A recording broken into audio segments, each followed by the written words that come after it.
Nah saudara, hari ini kita memulai khotbah berseri Advent yang berjudul Silsilah Anugerah di dalam Kelahiran Kristus. Tadi sudah diumumkan, kita akan merayakan Natal tanggal Desember 21, hari Minggu ya. Jadi kalau saudara bertanya, kenapa kok Gibeon Church selalu hari Minggu ya? Benar, hari Minggu, karena itu Sabat. Jadi kalau ada hari Natal, 25 Desember itu bukan di hari Minggu, kami akan menyediakan online.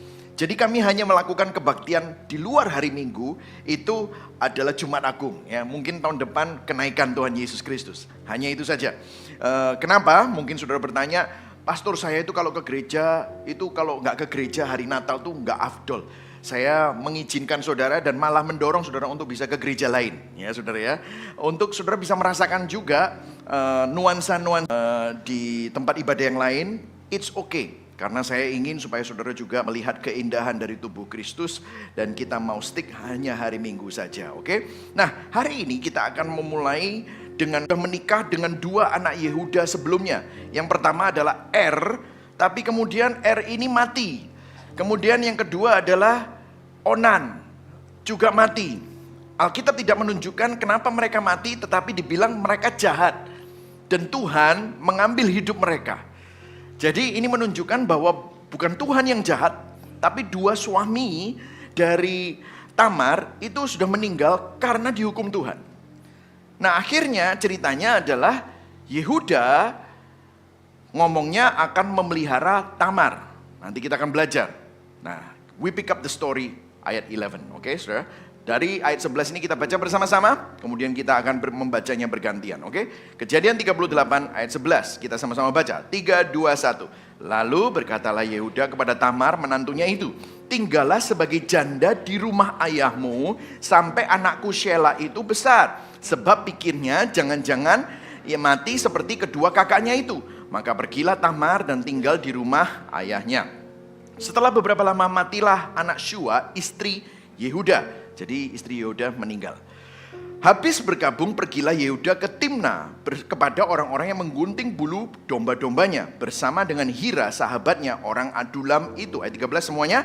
Ketika kepada Tamar, bapak mertuamu sedang di jalan ke Timna untuk menggunting bulu domba-dombanya, maka ditanggalkannya lah pakaian kejandaannya. Ia bertelekung dan berselubung, lalu pergi duduk di pintu masuk ke Enaim yang di jalan ke Timna.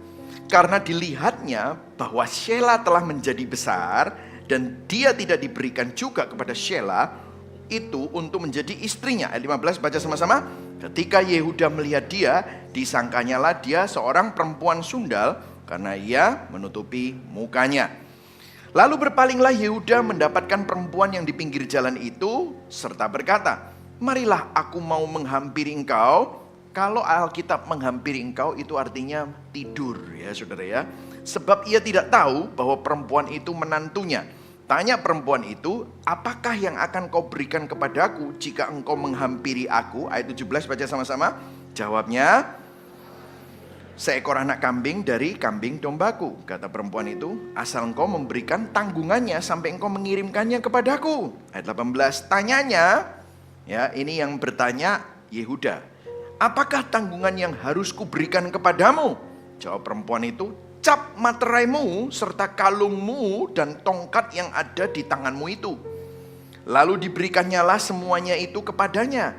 Maka ia menghampirinya. Sekali lagi, ia menghampirinya maksudnya menidurinya. Ya. Perempuan itu mengandung daripadanya. Hamil saudara. Ayat 18 baca sama-sama. 19. Bangunlah perempuan itu lalu pergi. Ditanggulkannya telekungnya dan dikenakannya pula pakaian kejandaannya. Oke, kita lompat ke ayat 24. Kita baca sama-sama ayat 24 bersama-sama. 1, 2, 3. Sesudah 3 bulan dikabarkannya kepada Yehuda, Tamar menantumu bersundal, bahkan telah mengandung dari persundalannya itu. Lalu kata Yehuda, bawalah perempuan itu supaya dibakar. Ayat 25. Waktu dibawa, perempuan itu menyuruh orang kepada mertuanya mengatakan, dari laki-laki yang empunya barang-barang inilah aku mengandung. Jadi ditunjukkan itu tadi disimpan rupanya. Juga dikatakannya, periksalah siapa yang empunya cap, meterai serta kalung dan tongkat itu. Ayat 26 baca sama-sama. Yehuda Bareng-bareng itu lalu berkata, bukan aku tetapi perempuan itulah yang benar. Karena memang aku tidak memberikan dia kepada Shelah anakku. Dan ia tidak bersetubuh lagi dengan perempuan itu. Ayat 27, pada waktu perempuan itu hendak bersalin, nyatalah ada anak kembar dalam kandungannya. Baca sama-sama ayat 28. Dan ketika ia bersalin, seorang anak itu mengeluarkan tangannya, lalu dipegang oleh bidan, diikatkannya dengan benang kirmisi, serta berkata, inilah yang lebih dahulu keluar. Ketika anak itu menarik tangannya kembali, keluarlah saudaranya laki-laki. Dan bidan itu berkata, alangkah kuatnya engkau menembus keluar. Maka anak itu dinamai Peres. Ayat 30, setelah itu keluarlah saudaranya laki-laki yang tangannya telah berikat benang kermisi itu. Lalu kepadanya diberi nama Serah. Beginilah firman Tuhan. Saudara ya, saya akan memulai dengan pernyataan ini. Jika silsilah hidup saudara akan dituliskan dalam sebuah kitab suci, mungkin jangan kitab suci lah, buku biografi, bagian mana yang ingin kamu hapus? Bayangkan kalau hidup saudara ditulis di Matius 1, silsilahmu, biografimu dipertontonkan ke seluruh orang, semua orang untuk dibaca. Peristiwa hidupmu ditulis, bagian mana yang ingin kamu hilangkan? Mungkin ada dosa, ada pelecehan, ada dosa seksual, ada hutang yang memalukan, kegagalan di masa lalu. Jujur, kita semua punya bab yang saudara gak ingin orang lain baca. Kenapa? Karena kita hidup di zaman yang image is everything. Yang bagus dan yang rapi selalu ditampilkan, ditunjukkan. Tetapi yang rusak dan yang memalukan itu selalu disembunyikan. Ada bagian yang kita itu gak mau orang tahu. Bahkan di dalam kehidupan kerohanian kita bisa bilang, Tuhan, saudara bisa bilang sama Tuhan, aku bisa tunjukkan kepadamu semuanya, tapi bagian ini aku malu Tuhan. Dan saudara diam-diam menyembunyikan bagian itu. Bahkan mungkin saudara dari luar, bahkan di gereja saudara tampak baik. Tetapi di dalam hatimu ada sesuatu yang rapuh, ada sesuatu yang retak.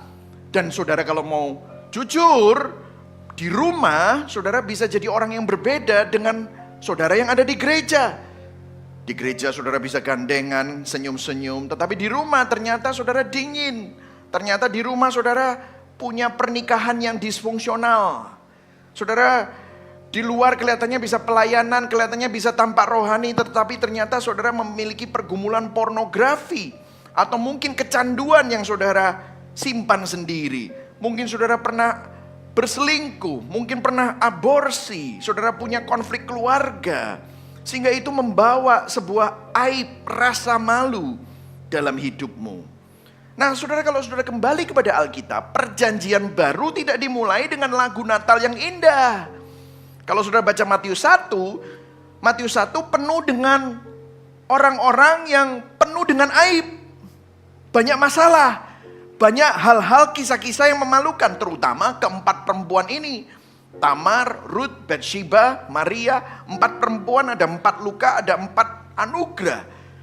Kenapa kok ini ada di Alkitab? Ini adalah tanda seru kepada kita semua yang membaca Alkitab, bahwa Allah sengaja mendatangi aib manusia bukan untuk menghindari aib, tetapi justru melalui aib, justru melalui yang membuat kita malu itu, Dia ingin mengungkapkan anugerah kasih karunia-Nya. Amin, saudara. Nah, pertanyaan yang perlu kita renungkan hari ini di awal khotbah ini, apakah kita berani dan mau membiarkan Injil menyentuh aib kita? Bukan hanya bagian yang rapi saja. Karena kalau kita bicara tentang gospel centeredness, seringkali gospel itu justru, kabar baik itu justru menjadi baik pada saat ada kabar buruk dalam kehidupan kita.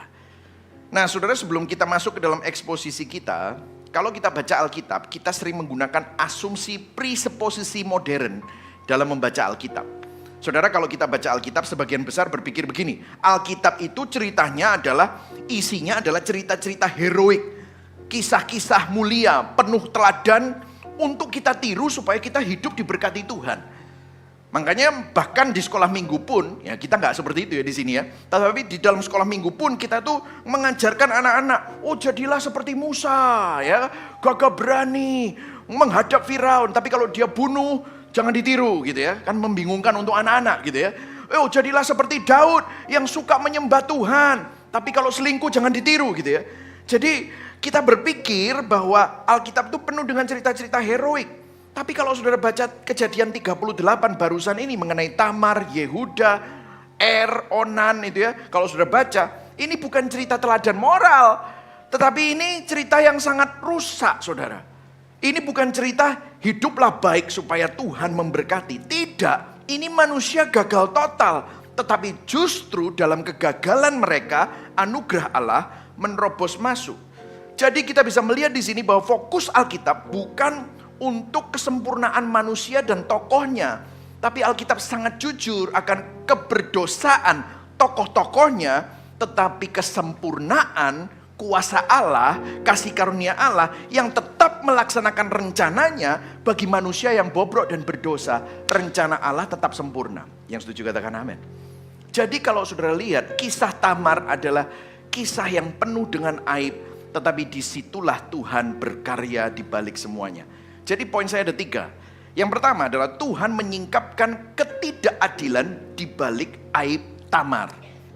Kemudian yang kedua, melalui Yehuda kita akan melihat bagaimana Tuhan menyingkapkan siapa diri manusia yang sebenarnya. Bagaimana manusia itu bisa pura-pura baik tetapi penuh dengan kemunafikan. Dan yang ketiga, Tuhan menembus dengan anugerah yang memulihkan dari kelahiran Peres ya. Nah, kita akan mulai dari yang pertama, Tuhan menyingkap ketidakadilan di balik aib Tamar ya. Yang siap belajar katakan yes. Oke, saudara, hari ini akan sedikit berbeda karena khotbahnya bukan penuh dengan logika tetapi penuh dengan story. Dan kita akan belajar dari cerita-cerita story itu ya. Nah, sebelum ayat 11, saya akan tunjukkan kepada saudara secara lisan saja bahwa Yehuda, anak Yehuda yang pertama namanya tidak diberikan kenapa detailnya apa yang dilakukan sehingga jahat. Tetapi orangnya sangat jahat dan kejam sehingga ia mati dihukum Tuhan. Mati. Kemudian Tamar dinikahkan dengan anak kedua. Hal yang sama juga terjadi dengan Onan. Namanya Onan. Dia juga mati karena kejahatannya. Penulis tidak menjelaskan dengan detail apa yang menjadi kejahatannya. Tapi Tuhan menghakimi. Dan jelas ini adalah keluarga yang rusak karena bapaknya diem aja. Dua-duanya padahal jahat. Nah, akhirnya Tamar janda. Kalau kita lihat keadaan Tamar, saya menyelidiki Tamar. Umurnya kira-kira antara 15 sampai 19 tahun. Jadi ini masih SMA saudara ya. Masih muda, tetapi ceritanya sudah janda. Dan bukan zamannya sekali, janda 2 kali. Ini merupakan keadaan yang paling rentan secara sosial dan ekonomi. Karena apa? Janda waktu dulu tidak seperti sekarang, saudara. Ini adalah orang yang kecil sekali kemungkinannya untuk mempunyai masa depan. Sangat mudah dieksploitasi, diterbengkalaikan. Banyak yang akhirnya jadi pekerja seks atau jadi gelandangan, saudara. Jadi di mata masyarakat hampir nggak punya nilai sosial dan tidak punya masa depan. Itulah sebabnya di zaman Yahudi kuno ada hukum ya dari hukum Taurat yang namanya hukum Levirat. Apa hukumnya? Yaitu situasi janda begitu rentan, dia butuh dilindungi. Levir itu artinya saudara ipar. Intinya begini saudara, ayah dan suami yang meninggal, ayah dari suami yang meninggal ya. Jadi kalau ini ceritanya dan Onan itu menjadi pelindung dan penyokong bagi sang janda, menantunya ini. Kalau masih ada anak laki-laki yang lain, dia wajib menyediakan anak-anaknya itu, salah satu anaknya itu menjadi suami untuk sang janda itu. Supaya si menantu itu punya keturunan dan perlindungan. Ini bukan option, ini bukan pilihan. Ini kewajiban moral, ada hukumnya bagi sang mertua. In this case, Yehuda. Jadi menurut hukum dan keadilan waktu itu, Tamar punya hak atas perlindungan Yehuda dan keluarganya. Nah, apa yang Yehuda lakukan? Nah, saya akan sedikit tunjukkan kepada saudara dengan bahasa saya sendiri melalui ayat yang tadi kita baca. Yehuda janji ngomong pakai mulut. Melalui perkataannya, tinggallah di rumah bapakmu, pulang ke besannya ya. Sampai Shelah besar. Shelah adalah anak yang ketiga, adiknya Er dan Onan yang sudah mati. Nanti kalau Shelah besar, nanti biarlah Shelah nikah sama kamu. Tapi ditulis di situ. Luar biasa ya, Alkitab itu tahu hatinya. Dalam hatinya, waduh, ini nanti kalau besar nikah sama anakku yang ketiga, jangan-jangan anakku Surabaya ini matek pisan gitu.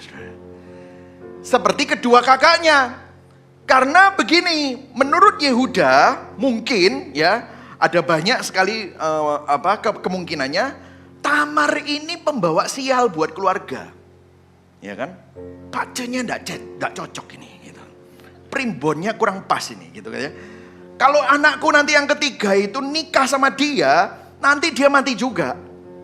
Jadi dia menganggap Tamar ini kambing hitam bagi keluarga. Menyalahkan Tamar dan mengirim Tamar pulang tanpa niat sedikit pun ngomong tok untuk memanggil Tamar kembali.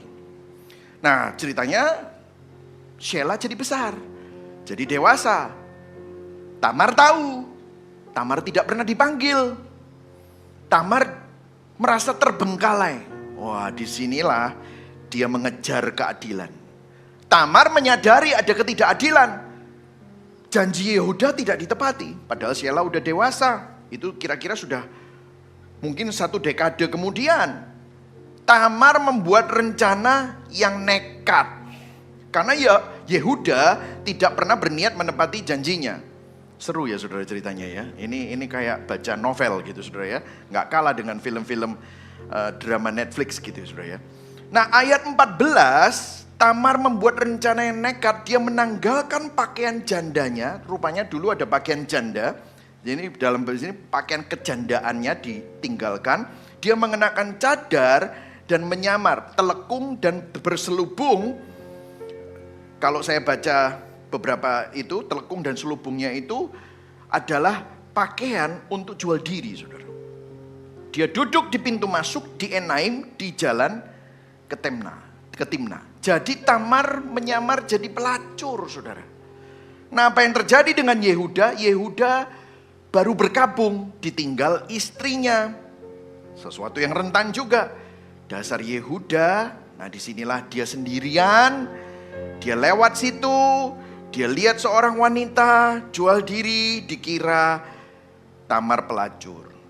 Dan langsung berkata, aku mau menghampiri kamu. Aku mau kamu tidur dengan aku.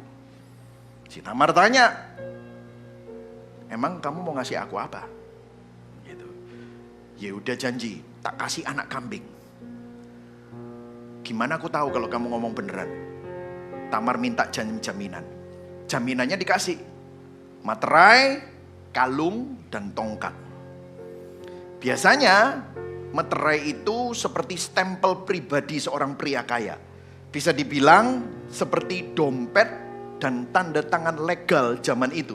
Biasanya materai itu diikat di kalung dan diikat bersama dengan tongkat. Seorang ahli narasi Ibrani, Robert Alter, kalau saudara saya pernah mengutip dia, dibilang begini, ini setara dengan meninggalkan dompet, KTP dan kredit card di tangan pelacur. Nah itu saudara.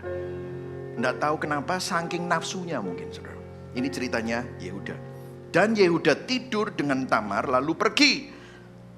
Tamar pulang, dia ambil itu materai dan dia kembali mengenakan pakaian jandanya. Anak kambingnya dikirim, tidak pernah diambil. Saudara. Yang dipegang terus, ini menunjukkan bahwa sebenarnya Tamar nggak mau uang. Lah terus kalau nggak mau uang, apa yang Tamar kejar? Tamar bukan hanya cari pertolongan, tetapi dia mengejar keadilan. Kenapa? Dia merasa dia ditindas, dia terbengkalaikan, dia tidak dihiraukan, dibiarkan, dan dia mengejar keadilan.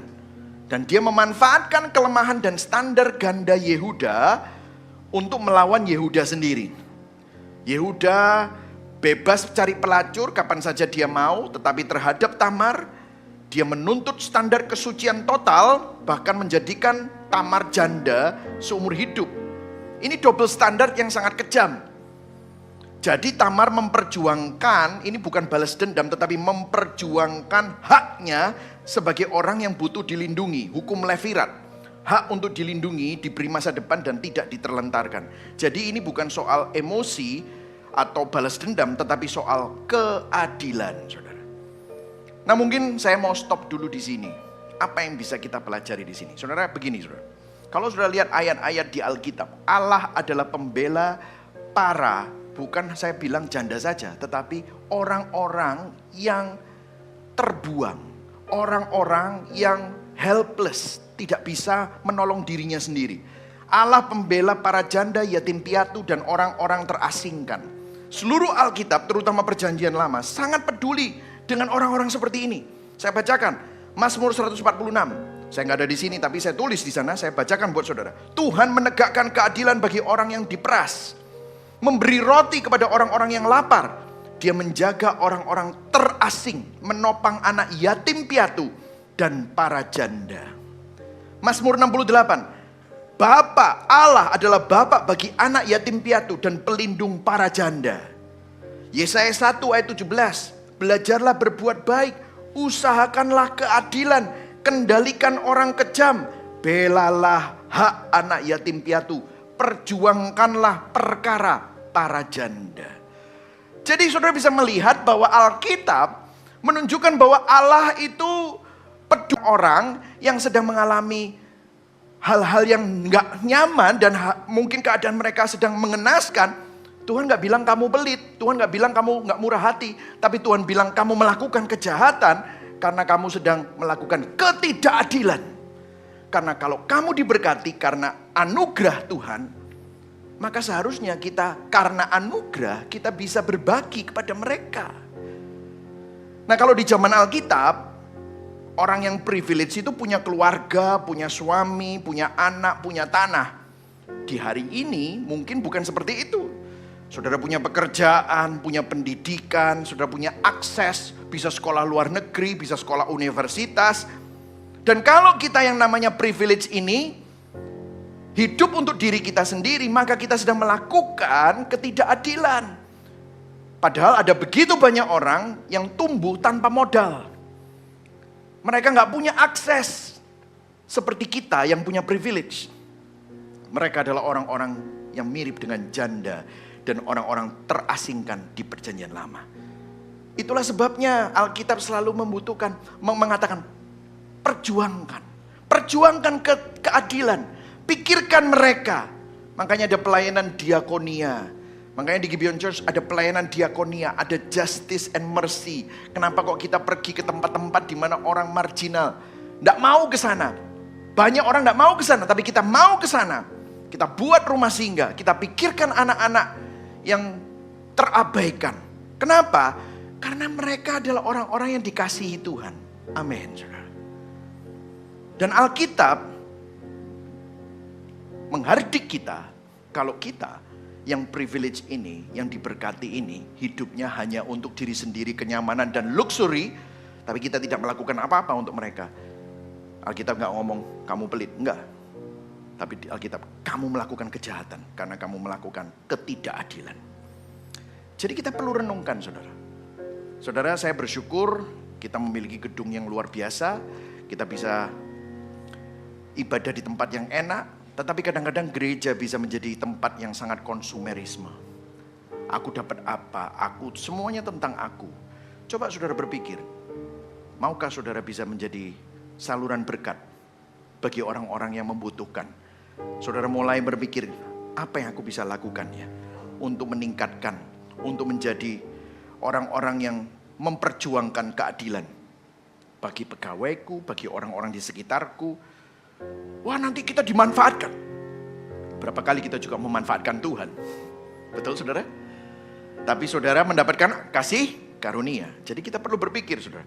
Biarlah ini menjadi perenungan kita semua untuk bisa saudara renungkan. Nah selanjutnya, selanjutnya kita kembali kepada ceritanya. Ini tadi adalah perenungan kita. Kita kembali kepada ceritanya. Ceritanya kemudian apa yang terjadi? Tamar ketahuan hamil, saudara. Nah, kita sudah baca tadi. Tamar itu kan bukannya menantumu. Oh, dia bersundal itu, hamil. Yehuda dengar dan kemudian dia berkata, bawalah perempuan itu supaya dibakar. Jadi ketika Tamar hamil, Yehuda memerintahkan untuk Tamar dibakar. Dan waktu dibawa perempuan itu, Tamar itu menyuruh orang kepada mertuanya. Dari laki-laki yang punya barang-barang ini loh, yang bapaknya bayi itu, ya ini yang punya barang-barang ini. Dia kirim itu, dan kemudian waktu kirim itu barangnya dikatakan, periksalah siapa yang punya cap meterai serta kalung dan tongkat itu. Dan waktu Yehuda memeriksa itu, Yehuda melihat, mengenali, dan berkata, perempuan itulah yang benar. Kalau bahasa Ibraninya pakai satu kata, sadak, keadilan ada di pihaknya. Saudara, di sini kita bisa melihat Tamar memang melakukan sesuatu yang salah. Tetapi Yehuda mengakui bahwa dosanya terhadap Tamar juga besar. Kenapa? Karena dia menterlantarkan Tamar, dia menindas Tamar dan merampas masa depan Tamar. Itulah sebabnya Yehuda berkata, keadilan ada di pihakmu. Saudara, kita perlu soroti ini. Karena begini, saudara. Di sini kita bisa melihat betapa kompleksnya moralitas Alkitab. Di sini terlihat betapa bijaksananya Alkitab. Karena begini, saudara. Alkitab tidak memutihkan korban. Memang yang jadi korban Tamar, tapi Tamar juga berdosa. Dosanya tidak ditutupi. Alkitab tidak memutihkan korban, tetapi juga tidak menormalisasikan penindasan. Kenapa? Karena Yehuda ini menindas. Tetapi juga tidak melegitimasikan dosa atas nama penderitaan. Nah, saudara, di sini Alkitab lebih superior daripada dua kubu yang seringkali terjadi di dunia. Budaya orang liberal akan selalu berkata, ya itu loh, makanya Tamar itu tertindas. Makanya dia harus melakukan itu untuk mengejar keadilan. Jadi apa yang dilakukan Tamar itu bukan dosa. Itu adalah, ya itulah hukum karma itu. Ya kena itu Yehuda. Kasihan Tamar. Banyak orang berempati sama korban. Tapi tahukah saudara, korban pun juga banyak dosa, saudara. Halo? Semuanya diam. Apakah Anda menyimak apa yang saya sampaikan? Ya, saudara harus sadar bahwa ini adalah kecenderungan banyak orang yang mungkin punya banyak empati. Tapi Tamar juga berdosa. Tapi orang konservatif bilang, ya gitu itu loh. Orang enggak tahu diri kayak Tamar itu kurang ajar. Nah, mungkin saudara mendengar cerita saya dari tadi, nah aku jadi Yehuda ya kayak gitu paling gitu. Versi konservatif. Lihat kelakuannya, ya toh? Memang dia pembawa sial, jangan-jangan bener tuh yang tadi dikatakan, pacenya memang gak cocok itu, makanya mati kabeh. Dan saudara merasa Tamar berdosa, dia pelacur, melacurkan diri, pakai cara apa itu? Gak bener itu. Orang konservatif bilang begitu, orang liberal bilang begini. Makanya mereka gak cocok kan? Makanya ada kubu sayap kiri dan sayap kanan, kan begitu. Tapi Alkitab selalu jalan ketiga. Tamar berdosa. Dia incest, penipuan, prostitusi terselubung. Yehuda juga berdosa terhadap Tamar. Ketidakadilan, penindasan, penyalahgunaan kuasa. Jadi kalau saudara bisa melihat, ini bukan cara pikir sayap kanan, konservatif, atau cara pikir sayap kiri di budaya kita. Enggak gitu, dua-duanya salah. Nah begini loh saudara, apa aplikasinya bagi kita? Kalau saudara sedang ditindas, kalau saudara sedang mengalami ketidakadilan, jangan balas dendam. Karena balas dendam itu miliknya Tuhan. Yang setuju katakan amin. Mungkin hari ini ada beberapa dari saudara yang mungkin sedang merasa diperlakukan tidak adil. Ya, boleh perjuangkan dengan cara yang adil. Tapi jangan sampai berdosa. Tapi bagi kita yang hidupnya diberkati, privilege, Kalau kita diberkati, tapi kita tidak berbagi berkat, kita tidak memperjuangkan orang-orang yang ditindas, Allah menyebutnya apa? Ketidakadilan. Jadi kita harus berpikir bahwa dua-duanya sama-sama berdosanya, kita butuh Tuhan. Dosa ketidakadilan sosial begitu besar sehingga dalam kasus ini bayangan dosa Yehuda menutupi seakan-akan dosa seksual Tamar. Ini bukan membenarkan dosa Tamar, tapi memperlihatkan betapa seriusnya dosa penindasan dan ketidakadilan. Pertanyaan saya, apakah kita terganggu oleh ketidakadilan yang ada di sekeliling kita? Saudara, menjadi sebuah keresahan saya melihat apa yang terjadi di Sumatera, melihat apa yang terjadi dengan hutan dan ekosistem hutan tropis di Sumatera. Menjadi beban doa saya. Saya sangat sedih dan melihat itu membuat kita kok bisa ya kayak gini. Betapa korupnya sistem pemerintahan kita. Betapa korupnya orang-orang yang bersenang-senang atas keadaan orang-orang yang sedang mengalami bencana saat-saat ini. Kalau saudara melihat itu dan saudara tenang-tenang aja dan saudara nggak peduli, something is wrong. Karena gospel selalu membuat kita resah terhadap ketidakadilan. Sebenarnya itu adalah pekerjaan Roh Kudus. Karena satu hari waktu Yesus datang kedua kalinya, ketidakadilan akan dibereskan. Semuanya pasti adil. Seperti lagu yang kita nyanyikan. On that day, semua air mata dihapus, tidak ada dosa, tidak ada lagi sakit penyakit, tidak ada lagi ketidakadilan. Bahkan keadilan ekologis, keadilan alam, keadilan manusia, semuanya akan dipulihkan secara sempurna. Hari ini kalau saudara memperjuangkan ketidakadilan, saudara sedang berpartisipasi dalam rencana Allah untuk kedatangannya yang kedua kali. Di langit baru dan bumi baru. Amin saudara. Nah, kita masuk ke dalam poin yang kedua. Jadi kita belajar dari cerita Tamar, kemudian kita belajar dari cerita Yehuda. Ternyata melalui cerita ini, Tuhan ingin menyingkapkan kemunafikan yang ada di dalam diri kita. Jadi kalau saudara cenderung senang dengan poin yang pertama tadi, para anak muda mungkin ya, bilang, preach it Pastor Mike. Ya, itu tuh perlu denger itu, orang-orang yang suka mengeksploitasi alam. Wah, para konglomerat tambang. Wah, misalnya begitu ya saudara ya. Saudara ngomong itu tuh harus dilawan itu ya. Mungkin saudara yang online, para anak muda senang sekali mendengar poin yang pertama karena saya bicara dan menjadi advokat untuk orang-orang yang dianggap penindas dan melakukan ketidakadilan. Tapi sekarang saya akan masuk ke dalam hatimu ya. Kita sekarang masuk ke dalam poin yang lebih menusuk. Kita ngomong tentang Yehuda. Nah, saat Yehuda mengetahui Tamar berzina, dia berkata di ayat 24. Ayo sama-sama baca ya, yang merah itu ya. 1, 2, 3. Bawalah perempuan itu dan apa? Bakar dia. Wah, jadi ceritanya begini. 3 bulan kemudian Yehuda dikasih tahu, menantumu Tamar itu berzina. Dia kan gak sama siapa-siapa loh, kok hamil. Oh ya? Wah, kan gitu. Oh ya? Kurang ajar itu menantu ya. Wah, pura-pura marah gitu saudara ya. Ya dia juga gak tahu itu siapa. Dia bawa dia keluar, bakar. Itu bahasa Ibraninya 2 kata. Ambil, bakar. Hukuman bakar hidup-hidup di zaman perjanjian lama itu sangat jarang saudara. Itu disimpan, hukuman bakar hidup-hidup itu untuk kejahatan yang paling mengerikan.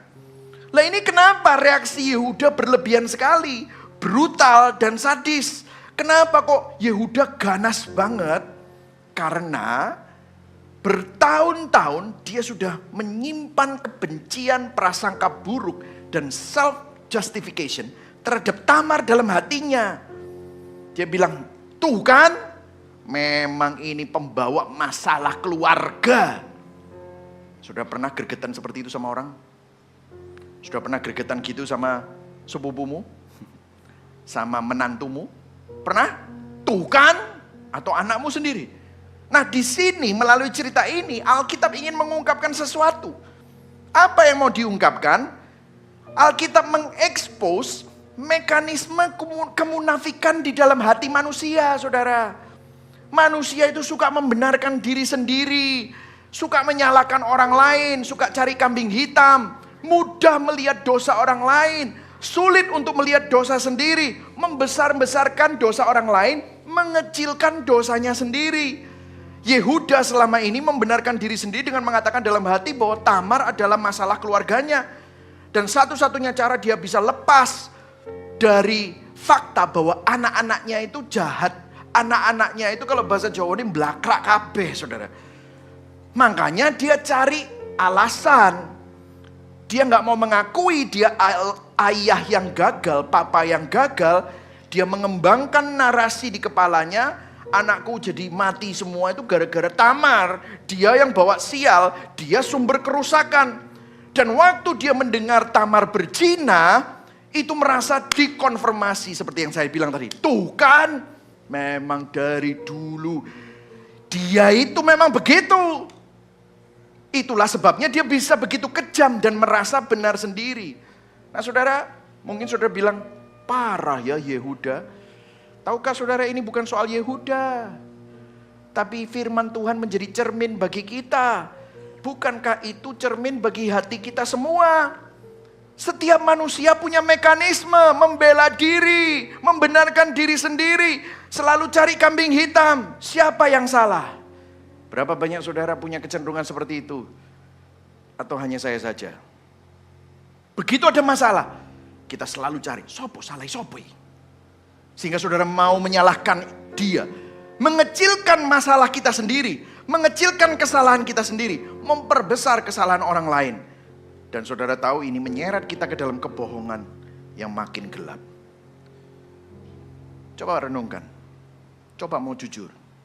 Tahukah ini aib dalam hati kita sendiri. Nah apa yang terjadi kemudian?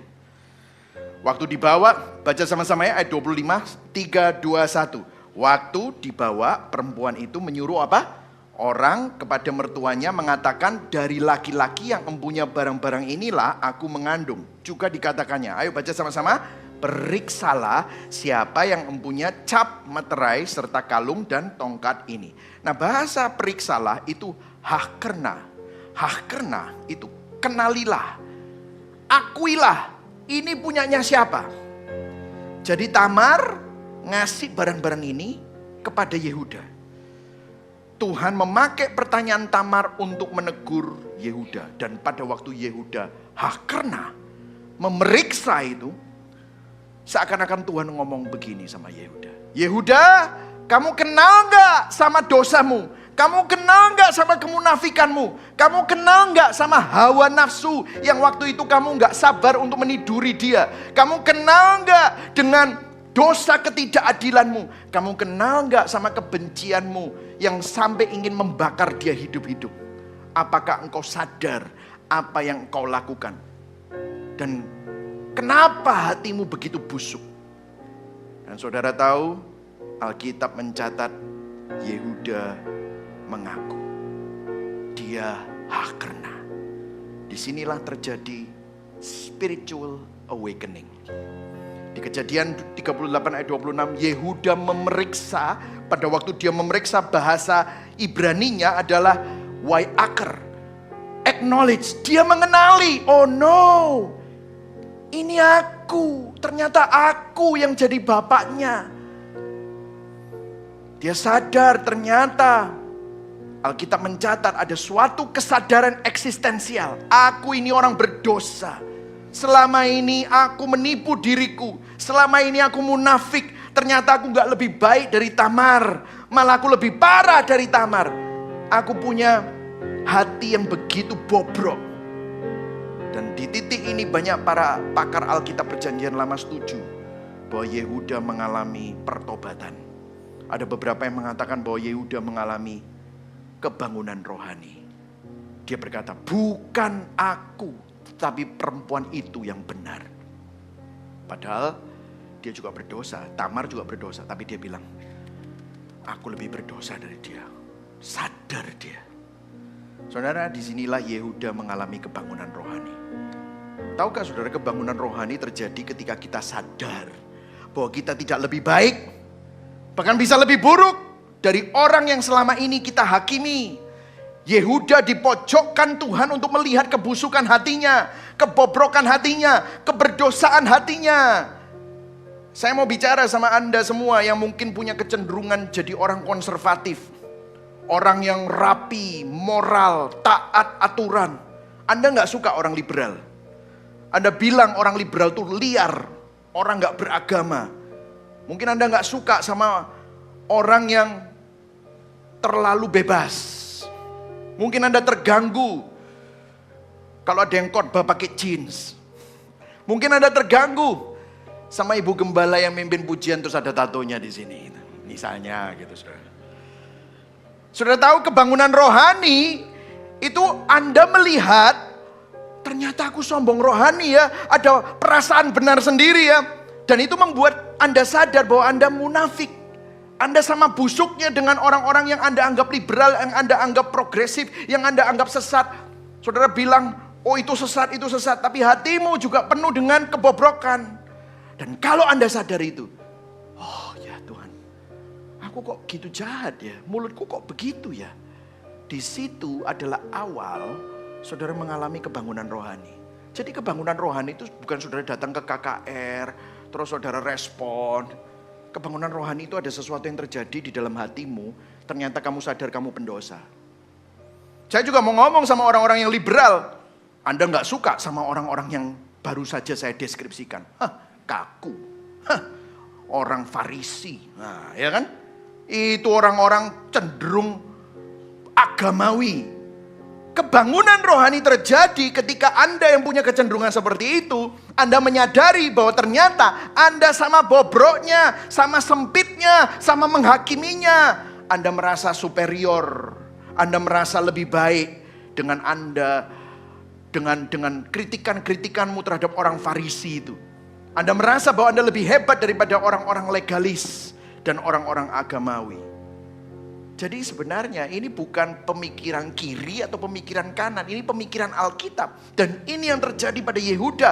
Dia dipaksa melihat bahwa ternyata diriku lebih bobrok daripada Tamar. Lebih bersalah daripada orang yang mau aku bakar. Dan saudara tahu Tuhan selalu melakukan ini melalui pengalaman yang sangat menyakitkan. Apa aplikasinya bagi kita, saudara?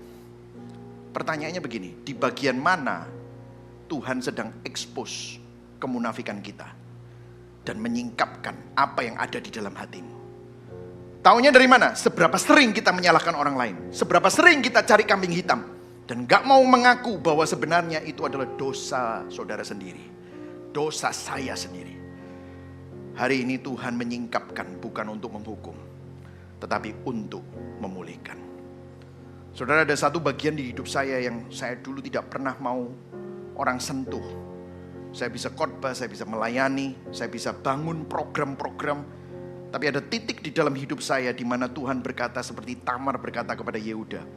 Karena kamu kenal gak sih? Kamu melihat gak sih ada yang salah dengan hatimu yang self-righteous?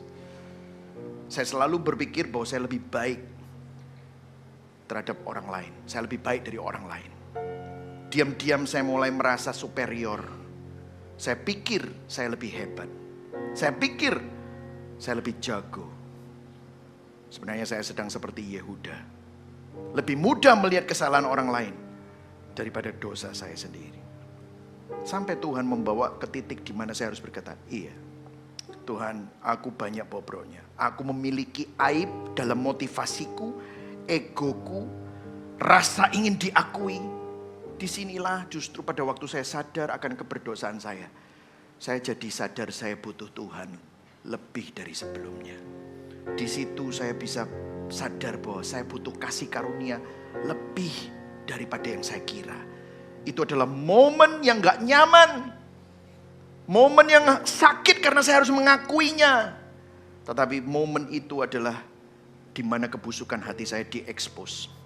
Dan disinilah Injil masuk dan memulihkan hati saya. Saya menemukan bahwa bagian hidup yang paling saya sembunyikan, disitulah Tuhan ingin pulihkan. Sehingga identitas saya bukan di situ, tetapi hanya di dalam Yesus. Begitu juga dengan saudara. Kalau Tuhan mau masuk dan menyentuh bagian hidup saya yang saya sembunyikan, maka Tuhan juga mau masuk dan menyentuh bagian hidup saudara yang saudara anggap memalukan itu. Bawa kepada Dia. Nah, saya kalau kembali kepada Yehuda, kalau saudara lihat, Yehuda menjalani proses yang panjang.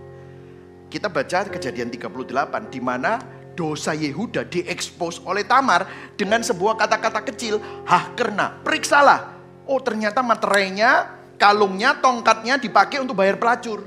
Dan pelacur itu ternyata menantunya yang selama ini dia tindas, dia tinggalkan, sampai harus dikejar keadilan jadi pelacur, sekarang hamil anaknya dia. Dia bertobat. Sebelumnya di Kejadian 37, kalau saudara masih ingat, Kejadian 37 adalah Yusuf, adiknya Yehuda, 12 saudara, anaknya Yakub. Yusuf paling dicintai, bahkan dikasih jubah mahal. Dan waktu Yusuf itu bawa makan siang, semua saudara-saudaranya benci, udah dibunuh aja. Tapi Ruben bilang jangan dibunuh, masukkan sumur. Yehuda bilang jual aja sama orang Midian jadi budak. Lalu terus kita ngomong sama bapak, apa? Otaknya Yehuda. Dia potong kambing, ambil darahnya, jubahnya dicelupin. Bawa pulang. Loh, mana Yusuf? Nggak tahu, kita cuma nemu jubahnya ini loh. Terus saudara tahu? Dikasihkan sama Yakub. Yehuda ngomong, hahkerna, periksalah. Ini jubah siapa? Waktu Yakub cerita, aku hahkerna ini. Ini adalah jubahnya Yusuf. Nangis Yakub. Mana Yusuf? Mati. Saudara, ini adalah kebohongan yang disimpan oleh Yehuda bertahun-tahun. Kejadian 38 bertahun-tahun kemudian ternyata hahkerna itu dipakai oleh Tuhan untuk mengekspos dosanya. Ada Midrash Yahudi, Midrash Rabbah dari Bereshit Rabbah, chapter 85 ayat 9 sampai 10. Ini dari sastra orang Yahudi. Itu ada cerita tentang ini, Saudara. Dikatakan begini, tentang Yehuda. Engkau menipu ayahmu dengan seekor anak kambing. Kenapa? Anak kambing disembelih untuk ditaruh darahnya di jubahnya Yusuf. Tamar akan menipu engkau dengan seekor anak kambing. Engkau berkata kepada ayahmu, hahkerna, kenalilah. Menipu bahwa Yusuf mati. Demi hidupku, Yahweh, Tamar akan berkata kepadamu, hahkerna. Hari itu, momen itu, Yehuda tahu dia sedang ditegur oleh Tuhan. Dan dia bertobat. Saudara, kalau hari ini, waktu saudara mendengar khotbah ini, saudara ditegur oleh Tuhan. Hatimu sedang diproses. Dosa dalam dirimu sedang dikonfrontasi oleh kebenaran. Saudara punya dua pilihan. Saudara mau abaikan atau saudara mau bertobat dan berperkara. Yehuda bertobat. Dan dia menjadi orang yang berbeda, saudara. Apa yang terjadi? Di Kejadian 44. Ini ceritanya Yehuda. Kalau saudara masih ingat, Yusuf akhirnya jadi Perdana Menteri. Di mana saudara? Di Mesir. Puji Tuhan, semuanya tahu ya. Di Mesir. Waktu ada kelaparan di seluruh negeri, Yakub butuh makanan. Dia kirim anak-anaknya untuk cari makanan di Mesir. Pada waktu saudara-saudaranya datang, tidak ada yang mengenali Yusuf satu kali pun. Tapi Yusuf kenal itu Ruben, itu Yehuda, itu Benyamin. Benyamin adalah saudara kandungnya. Yang lain itu saudara tiri. Karena kan Yakub punya 4 istri, 2 istri, 2 selir ya, gundik ya saudara ya. Dan dia melihat, loh itu Benyamin. Maka dia bilang, kamu tak kasih makan sedikit, Benyamin tak sandra. Benyamin jadi budakku. Biar kamu pulang. Bilang sama bapak, datang. Jangan cuma ngirim anaknya, bapaknya juga datang. Saudara tahu siapa yang maju? Yehuda. Jangan Baginda, jangan. Bapak sayang sama Benyamin. Biar aku saja yang menggantikan Benyamin. Yehuda menjadi orang yang berbeda. Perhatikan di sini. Untuk menjadi saluran kelahiran Kristus, Yehuda mengalami proses pembentukan oleh anugerah yang panjang. Ini adalah buah dari proses spiritual yang menyakitkan. Kenapa semua ini penting? Karena dari suku Yehuda, dari garis keturunan Yehuda akan datang Yesus Kristus Mesias. Dan untuk Yehuda bisa menjadi saluran Kristus datang, Tuhan mau mengubah dia menjadi orang yang berbeda. Dari orang yang menjual saudaranya ke Median, orang Median untuk jadi budak, menjadi orang yang rela menyerahkan dirinya demi saudaranya. Dari pria yang menindas menantu jandanya, menjadi orang yang menyadari keberdosaannya. Dan cara Tuhan mengubah Yehuda bukan dengan cara yang mudah, tapi melalui hal-hal yang menyakitkan, tapi penuh dengan kasih karunia. Kalau Tuhan ingin menjadikan kita saluran berkat, saluran Kristus bagi dunia, jangan heran kalau saudara saat ini sedang diekspos ego saudara. Jangan heran kalau saudara hari-hari ini sedang diekspos kesombonganmu melalui proses-proses yang terjadi dalam hidupmu. Kamu punya dua pilihan. Mau abaikan ataukah kamu mau bertobat dan minta Tuhan sentuh egoku, sentuh kesombonganku dengan kasih karunia. Dan yang terakhir, Tuhan menebus dengan anugerah yang memulihkan. Kalau saudara baca Matius 1 ayat 1 sampai 3, mari sama-sama baca Matius 1 ya. 1, 2, 3. Inilah silsilah Yesus Kristus, anak Daud, anak Abraham. Abraham memperanakkan siapa? Ishak. Ishak memperanakkan Yakub. Yakub memperanakkan Yehuda dan saudara-saudaranya. Yehuda memperanakkan siapa, saudara? Peres dan Zerah dari siapa? Tamar. Peres memperanakkan Hesron. Saudara, melalui Yehuda dan Tamar yang hidupnya berantakan. Yehuda penindas, Tamar ditindas, tapi jadi seperti pelacur. Muncullah Peres. Dan Peres ini saudara tahu artinya anak terobosan. Semua ini dimasukkan oleh Roh Kudus ke dalam silsilah Kristus. Ini bukan hiasan saudara. Ini adalah message dari Tuhan kepada kita semua. Bahwa Tuhan seakan-akan ingin berkata kepada kita, lihat orang seperti apa yang aku pakai. Keturunan seperti apa yang Tuhan pakai untuk membangun silsilah Sang Juru Selamat. Yesus datang melalui sebuah keluarga yang penuh dosa, aib, ketidakadilan, penindasan, seksualitas yang rusak, kemunafikan, dan kebobrokan. Inilah keindahan Injil. Juru selamat lahir dari orang-orang yang membutuhkan keselamatan. Inilah kita bisa menemukan gospel connection. Kalau di Kejadian 38, Yehuda yang paling munafik itu menutupi dosanya, aibnya, malah menghukum Tamar karena dosa dan kejahatannya sendiri. Padahal dosa Tamar itu dia yang ciptakan.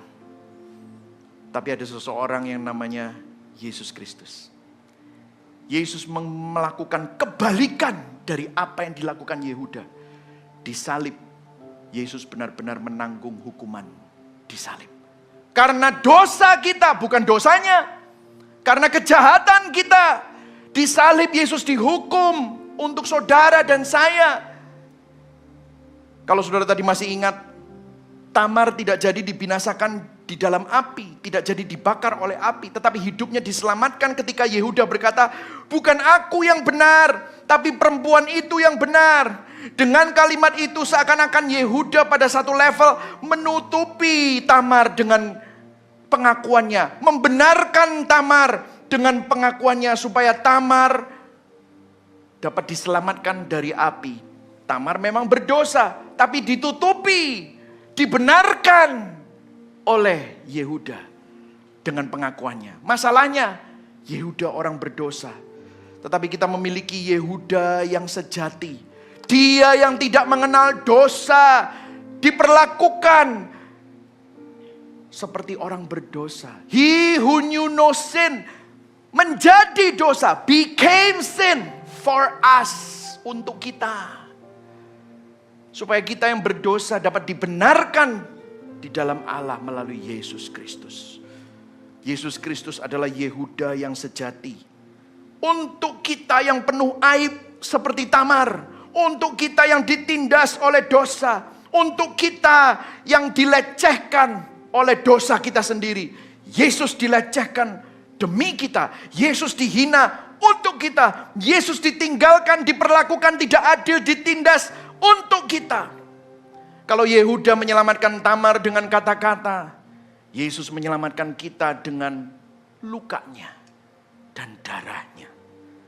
Tamar luput dari api karena orang bersalah seperti Yehuda mengakui dosanya. Kita luput dari api neraka karena Yesus yang tidak bersalah menanggung dosa kita. Tamar dilepaskan karena Yehuda mengaku bersalah.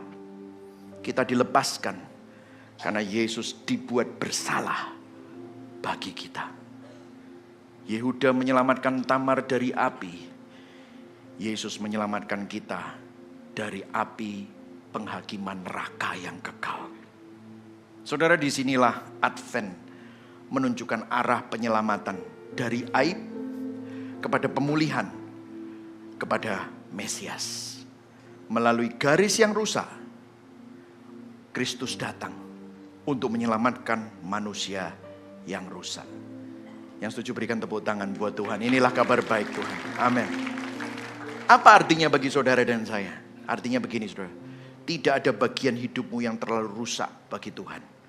Advent adalah undangan untuk membuka pintu gelap yang saudara selalu tutup rapat-rapat.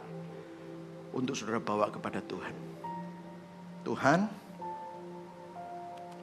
ini yang buat aku malu. Ini yang aku sembunyikan. Ini yang aku gak mau orang tahu. Tapi aku serahkan kepadamu Tuhan. Supaya kasih karunia Tuhan dapat memulihkan itu. Injil bukan untuk orang yang hidupnya rapi. Injil bukan untuk orang yang hidupnya kelihatannya baik-baik saja. Tetapi Injil untuk orang yang hidupnya remuk, hancur, dan penuh dengan aib.